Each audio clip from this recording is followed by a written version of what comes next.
오늘 이 시간 우리가 함께 은혜 나눌 말씀은 마태복음 28장 16절에서 20절까지의 말씀입니다. 우리의 할 일이라는 제목으로 우리가 함께 은혜 나누기를 원합니다. 한 절씩 교독하겠습니다. 11 제자가 갈릴리에 가서 예수께서 지시하신 산에 이르러 예수를 배우고 경배하나 아직도 의심하는 사람들이 있다. 예수께서 나와 말씀하여 이르시되 하늘과 땅의 모든 권세를 내게 주셨으니 그러므로 너희는 가서 모든 민족을 제자로 삼아 아버지와 아들과 성령의 이름으로 세례를 베풀고 내가 너희에게 분부한 모든 것을 가르쳐 지키게 하라. 볼지어다 내가 세상 끝날까지 너희와 항상 함께 있으리라 하시니라. 아멘. 여러분, 우리의 할 일은 무엇일까요? 우리가 할 일이 무엇이 있을까? 우리가 생각해 보기를 원합니다. 오늘은 우리 주백성교회 창립 6주년에 해당이 되는 귀한 뜻깊은 주일입니다. 처음에 시작했었던 그 개척 멤버들이 2017년 12월 31일 저녁 때 모여서 송구영신 예배를 함께 드리고 그리고 2018년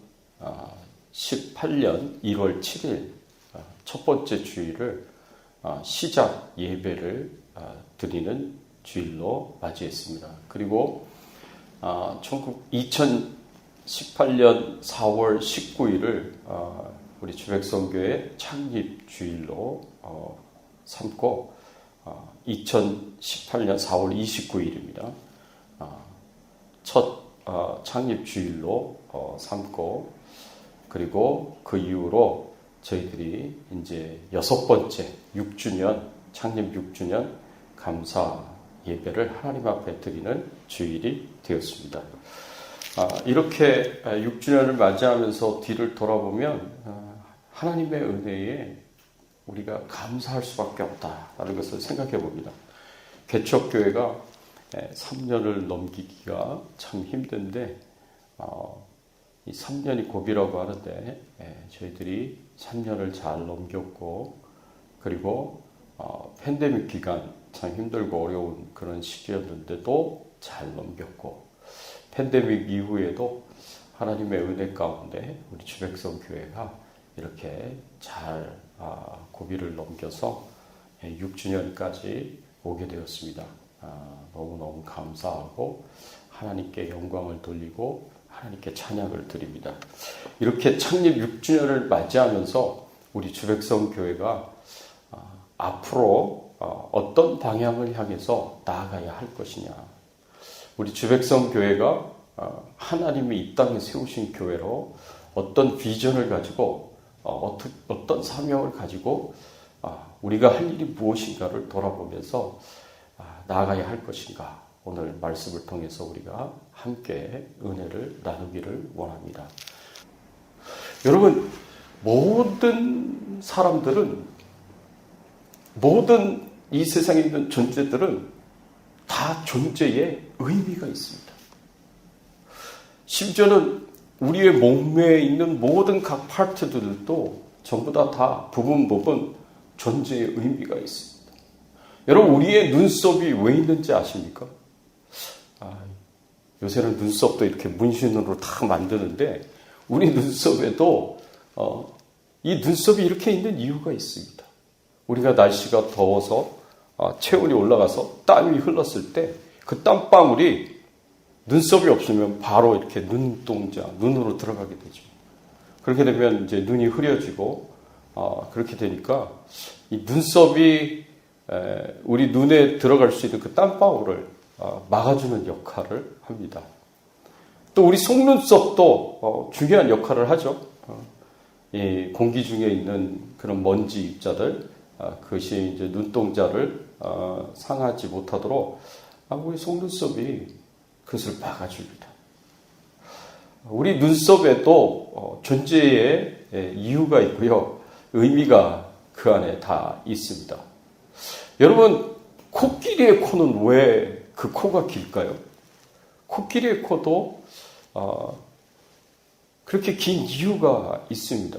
여러분, 코끼리는요, 그 코로 숨도 쉬고 그리고 그 코로 먹고 그리고 그 코로 물도 뿌려주고 여러 가지 역할을 합니다. 그래서 그 코가 사람에 비유하자면 손과 같습니다. 그래서 코끼리는 그 코가 손이에요.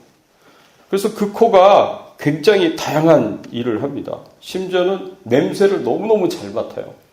이 대형 사냥견이라고 얘기하는 블러드하운드가 있는데 그 개의 후각보다도 사냥개의 후각보다도 4배나 더 뛰어난 후각을 가지고 있습니다. 뿐만 아니라 힘이 세가지고 그 코로 350kg 이상이나 되는 무게를 들어 올리고요. 심지어는 사람 성인 5명, 6명을 한꺼번에 들어 올릴 수 있는 그 힘이 있습니다. 그 힘이 상하 좌우로 자유롭게 이렇게 휘두를 수가 있고요.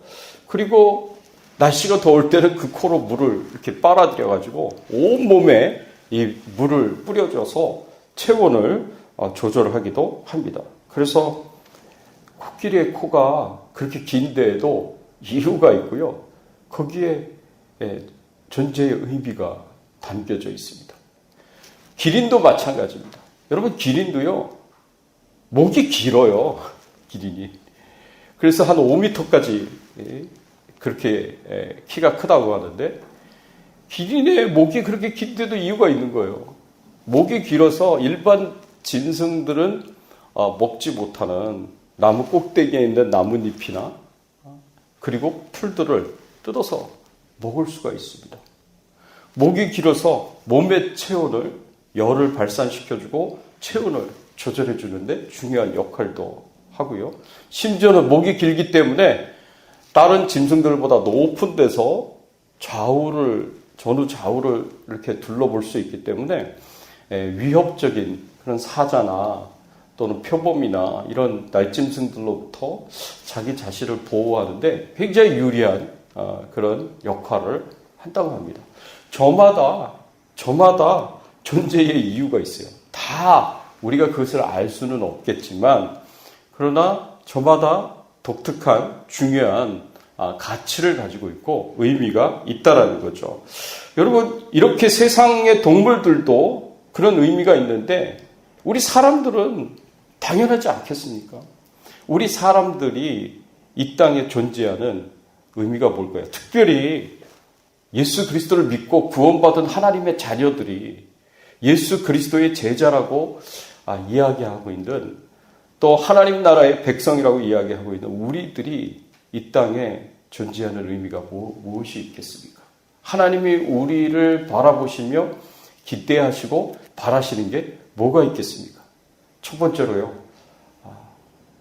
하나님께서는 우리가 이 세상에 하나님을 경외하는 하나님의 백성들로 가득 채우기를 원하신다는 것입니다.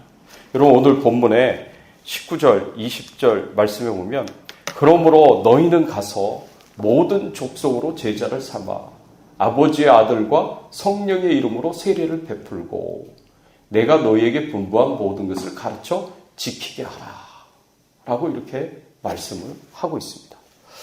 너희는 가서 모든 족속으로 제자를 삼아 아버지와 아들과 성령의 이름으로 세례를 베풀라라고 그렇게 말씀을 하고 있습니다. 우리가 하나님의 백성으로서 우리가 가지고 있는 중요한 존재 의미 중에 하나는 이 세상에 있는 사람들을 바로 예수 그리스도를 믿고 구원받은 하나님의 자녀로, 예수 그리스도를 믿고 따르는 제자들로 가득 채워야 할 사명이 우리에게 있다는 것입니다. 하나님께서는 우리가 예수 그리스도를 믿고 구원받은 하나님의 자녀가 되게 하셨습니다. 여러분, 이게 굉장히 중요한 축복이죠. 그렇지만 하나님께서는 이 축복을 우리에게 주시면서 이제 다 됐다. 이제 예수 믿었으니 되었고, 구원받은 하나님의 자녀가 되었으니 되었고, 그리고 저 천국 백성이 되었으니 이제 다 됐다라고 생각하고 우리의 영혼을 데려가시지 않으십니다. 내가 예수 그리스도를 믿는 그 순간 하나님의 목적이 다 달성이 됐고, 이제 가장 중요한 축복을 우리에게 주셨으니까 이제 모든 것이 끝났다 생각하고 우리의 영혼을 저 천국으로 인도하시지 않으신다는 거예요. 하나님께서는 우리를 이 세상에 계속해서 존재하게 하십니다. 하나님께서는 우리가 이 세상에서 계속해서 살아가기를 원하십니다. 그래서 우리의 영혼을 바로 천국으로 데려가시지 않는 거예요. 하나님의 이유가 무엇일까? 하나님의 의도가 무엇일까?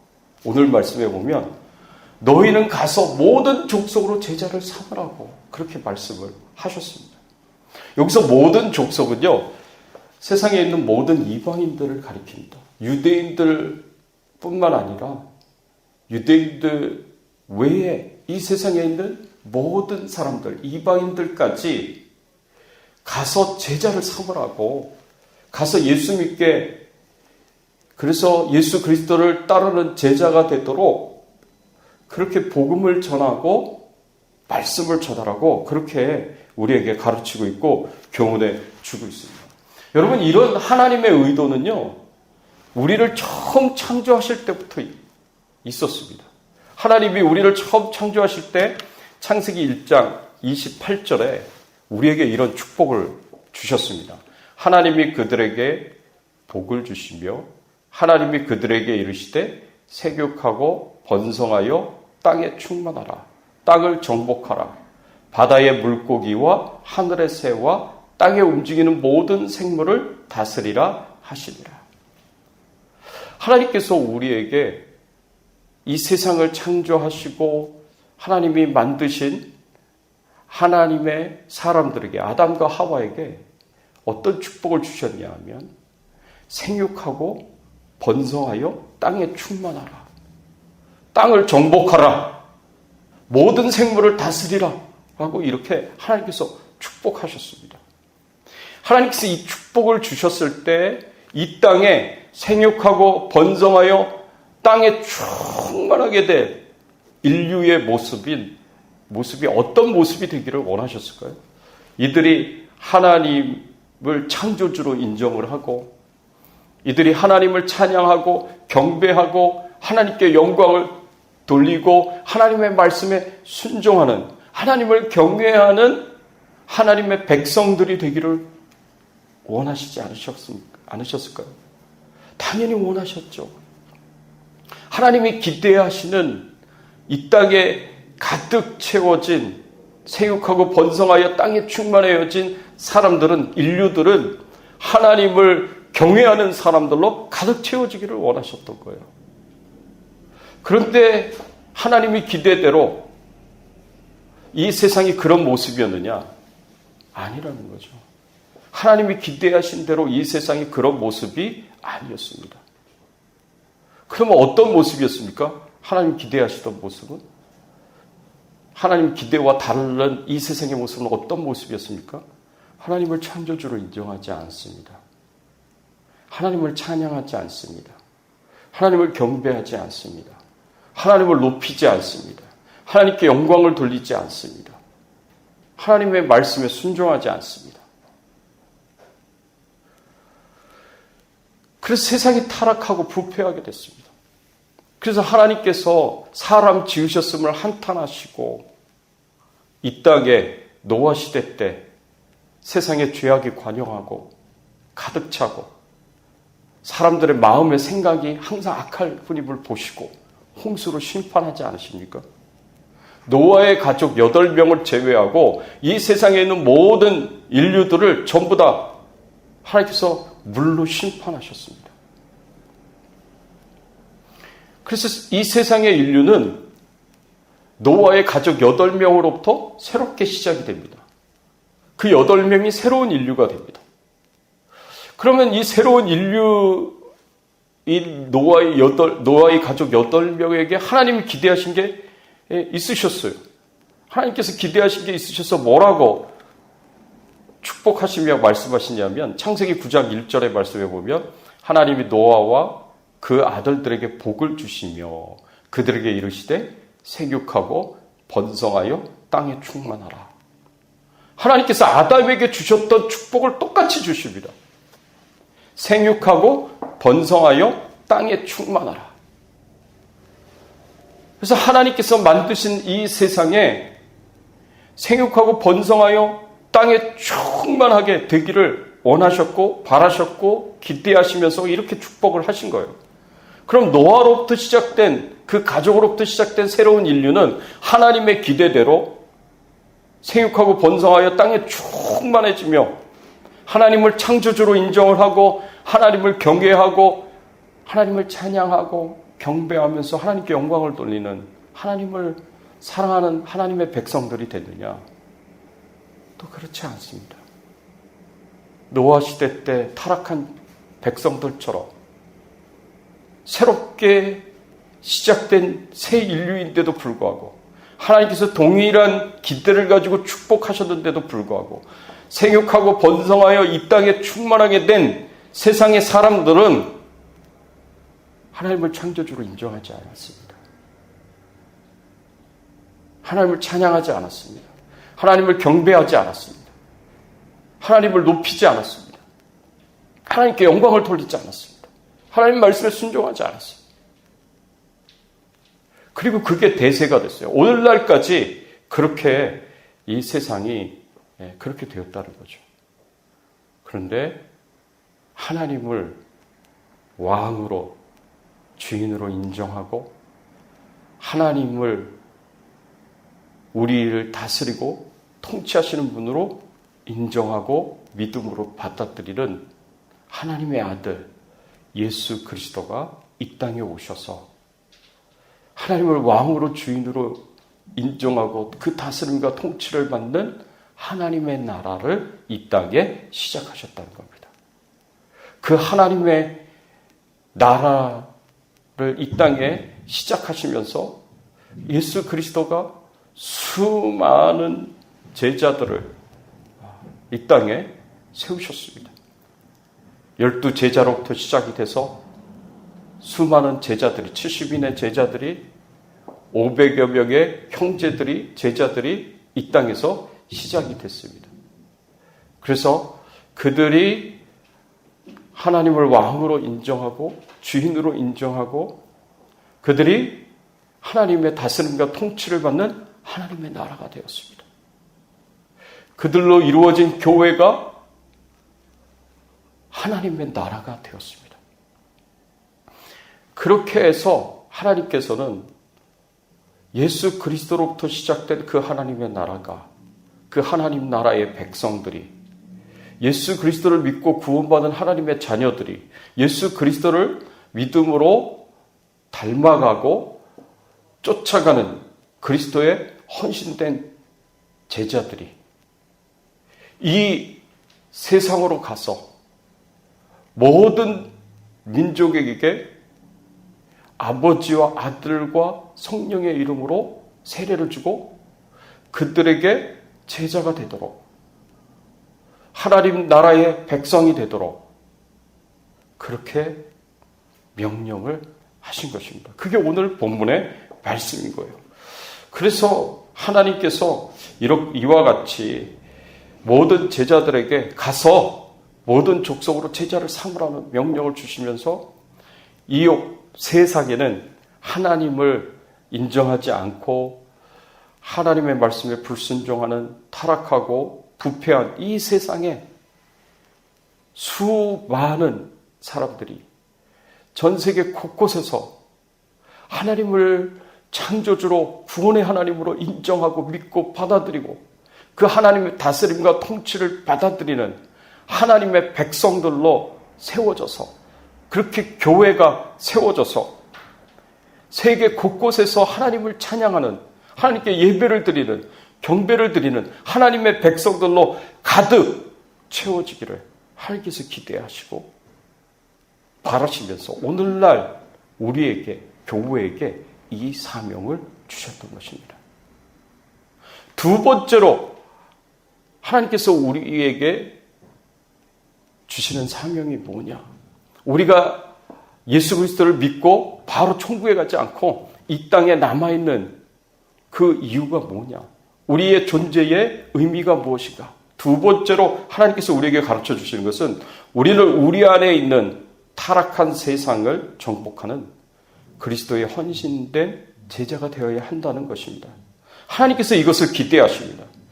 이렇게 제자로 세워지는 하나님의 백성들은 어떤 제자가 되어야 하는가? 오늘 본문 19절에서 20절 말씀에 보면 우리가 아까 살펴보았던 것처럼 이 19절에서 20절의 말씀에 보면 우리는 어떤 제자가 되어야 된다고 말씀을 하고 있느냐? 첫 번째로는 아버지와 아들과 성령의 이름으로 세례를 받는 제자가 되어야 됩니다.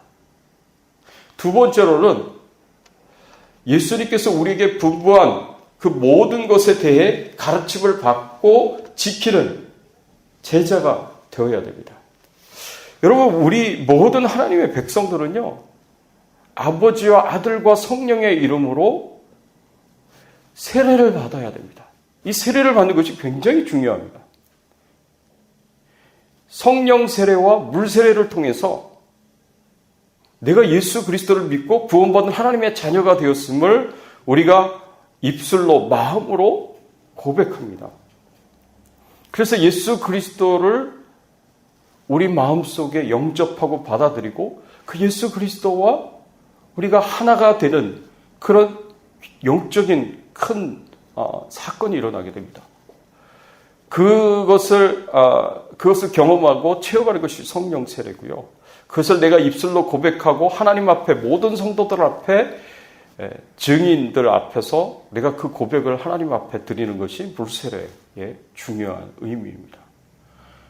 이렇게 예수 믿고 구원받아서 예수 그리스도와 하나가 되는 그런 세례를 우리가 받아야 됩니다. 그리고 그 예수 그리스도가 우리를 위하여, 우리를 향하여 주신 그 모든 말씀들, 교훈들, 그것을 우리가 알고 깨닫고, 그래서 우리가 예수 그리스도를 닮아가고 예수 그리스도를 쫓아가는, 예수 그리스도와 같은, 예수 그리스도에게 헌신된, 예수 그리스도를 사랑하는 제자가 되어야 된다고 이 말씀에서 우리에게 가르쳐주고 있고 교훈해 주고 있습니다. 여러분, 이것은 곧 무엇을 의미하느냐? 내 안에 있는 타락한 세상이 복음으로, 말씀으로 정복이 되어서 내가 하나님 앞에 드려지는, 내가 하나님 앞에 헌신된 그런 제자가 되어야 된다는 것을 이 말씀이 우리에게 가르쳐주고 있고 교훈해주고 있습니다. 우리가 복음으로, 말씀으로 거듭나게 하고 구원받게 하고, 그리고 하나님께 영광을 돌리고 하나님을 찬양하고 하나님께 경배를 드리도록 그렇게 사명을 감당해야 할 세상은 내 밖에 있는, 내 눈으로 보이지 않는 저 온 세상에 있는 사람들만이 아니라는 거예요. 먼저 내가 내 안에 있는 이 세상이 하나님 앞에 드려지는 거룩한 세상이 되어야 됩니다. 내 생각과 내 마음이 하나님의 말씀으로, 복음으로 변화가 일어나야 됩니다. 거룩해져야 됩니다. 나는 변화가 일어나지 않고 거룩해지지 않고 내 안에는, 내 생각과 내 마음에는 온갖 타락하고 부패한 악한 생각들, 악한 마음들로 가득 차고, 그렇게 더러운데, 그렇게 타락했는데, 그렇게 부패했는데, 그런 내가 어떻게 이 세상 사람들에게 회개하라고, 천국에 가까웠다고 전할 수 있겠습니까? 거기에 무슨 능력이 있겠습니까? 예수 그리스도를 믿고 구원받으라고. 여러분, 한 사람이 예수 그리스도를 믿고 구원받는 것, 한 사람이 회개하고 하나님 앞에 죄 용서함 받고 완전히 인생이 송두리째 변화가 되어서 저 지옥을 향하여 부지런히 달려가던 사람이 저 천국을 향하여 방향 전환을 하고 천국을 향하여 가는 사람이 되는 데에는요, 하나님 나라의 백성이 되는 데에는 우리 힘으로 이루어지는 일이 아닙니다. 내 힘으로, 내 능력으로 할 수 있는 일이 아닙니다. 사람의 힘으로 할 수 있는 일이 아니에요. 한 사람이 변화되어서 하나님 나라의 백성이 되는 것, 하나님을 왕으로 주인으로 인정하고 모셔드리면서 그 인생이 완전히 변화되어서 하나님의 다스림과 통치를 받는 하나님 나라가 되는 것은 성령께서 하시는 일이지 내가 하는 일이 아니에요. 성령의 강력한 역사가 있어야만 그 일이 이루어지는 겁니다.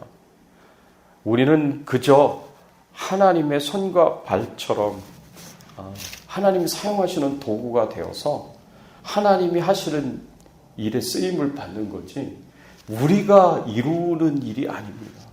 하나님 나라의 사역의 모든 것들은 우리 사람이 하는 게 아니에요. 우리 힘으로 하는 게 아니에요. 우리의 능력으로 이루어지는 일이 아닙니다. 복음이 땅끝까지 증거되어지고 하나님 나라가 땅끝까지 확장이 되는 일도 마찬가지이듯이 우리 안에, 내 안에 내가 변화되는 것, 내 안에 있는 이 세상이 하나님을 향한 찬양으로, 하나님을 향한 경배로, 하나님을 향한 영광으로, 하나님을 향한 예배로 가득 채워져서 하나님께 온전하게 드려지는 헌신된 세상이 되어야 됩니다. 그러기 위해서는 성령의 역사가 절대적으로 필요한 거예요. 그래서 성경은 우리에게 뭐라고 말씀을 하고 있냐면 에베소서 4장 30절에서 32절까지의 말씀에 보면 하나님의 성령을 근심하게 하지 말라 그랬습니다. 그 안에서 너희가 구원의 날까지 인치심을 받았느니라.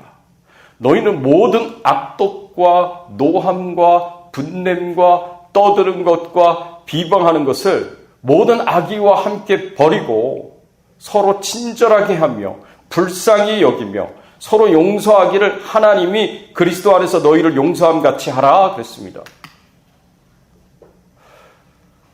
여러분, 나는 더럽고 추악한데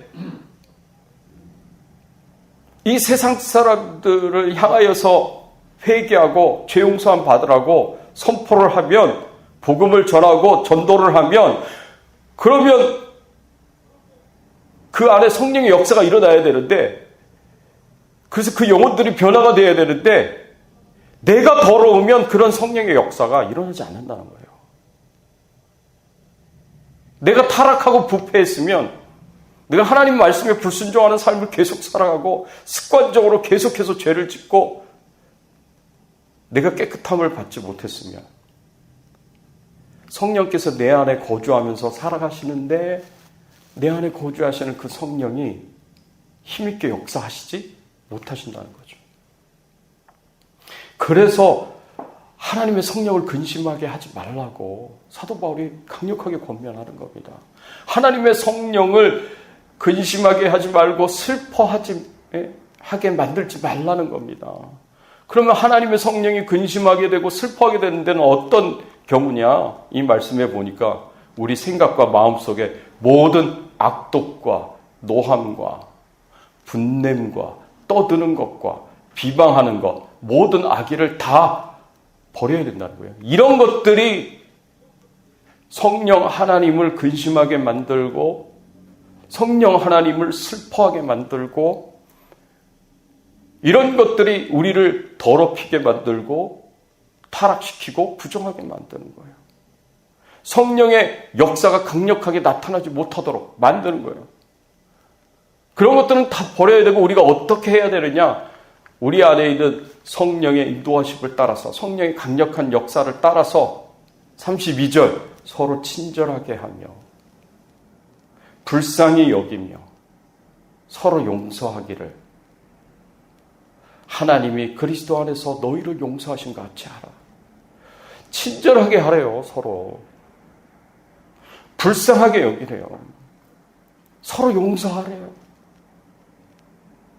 그런 내 생각과 내 마음이 그렇게 하나님의 마음처럼 바뀌어지고 달라져야 돼요. 변화가 되어야 돼요. 그게 내 안에서 성령께서 나를 이끌어 가시는 방향이에요.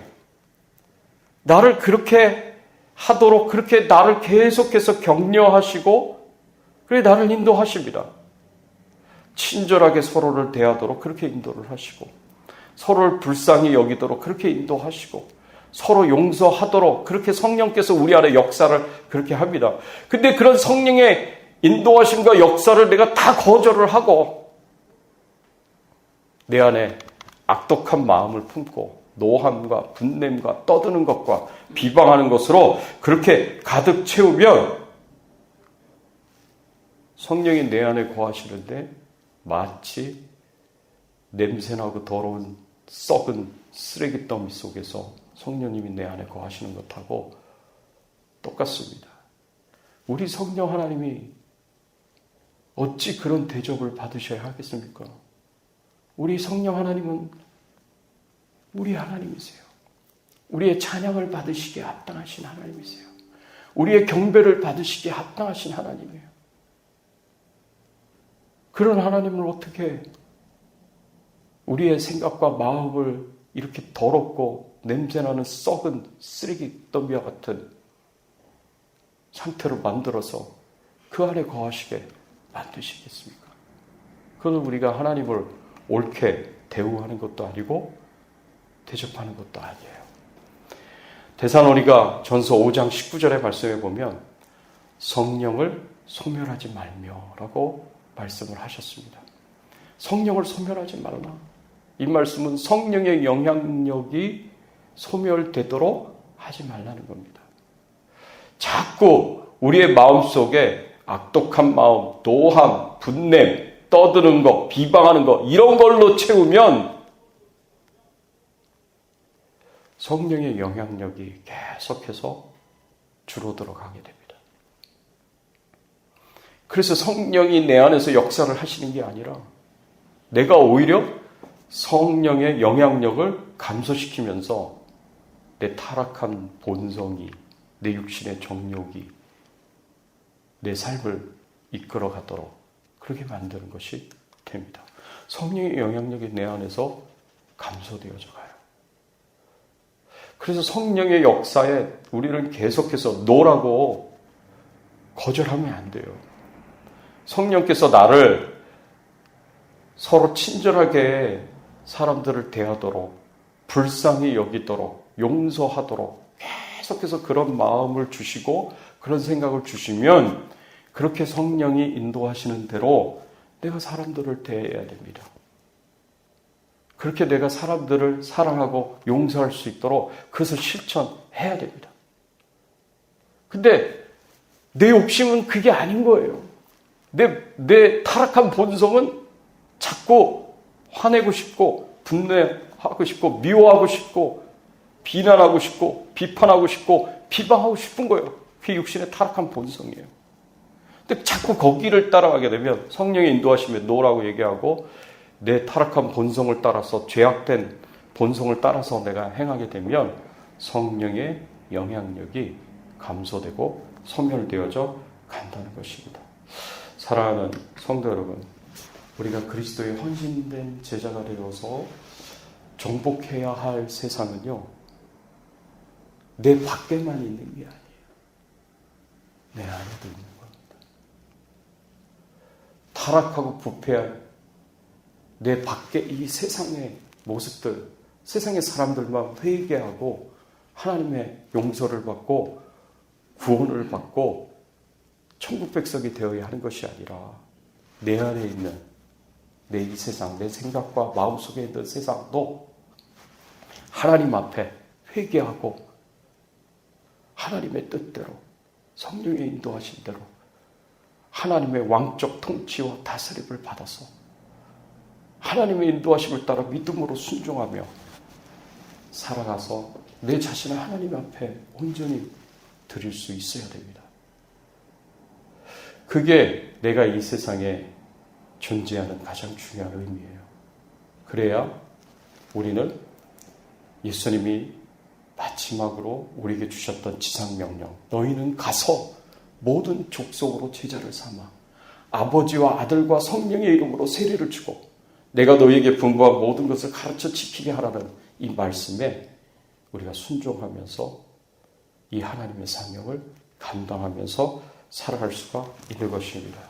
특별히 오늘은 우리 주백성교회가 창립 6주년 감사 예배를 하나님 앞에 드리면서 하나님 앞에 감사를 고백하는 귀한 주일입니다. 우리 주백성교회 앞으로 나아가야 할 방향이 어디에 있는가 우리가 다시 한번 돌아보고 생각해 보면서 우선은 내 안에 있는 세상부터 우리가 회개하고 깨끗하고 거룩한 세상이 되도록, 그래서 이 세상을 하나님 앞에 헌신하고 드릴 수 있도록, 그리고 나를 통하여 성령께서 강력하게 역사하셔서 내 밖에 있는 이 타락한 세상들이 회개하고 하나님 앞에 돌아오도록 주님의 손과 발로 쓰임받을 수 있는 저와 여러분들이 되시고 우리 주백성교회가 되기를 예수 그리스도의 이름으로 축원합니다.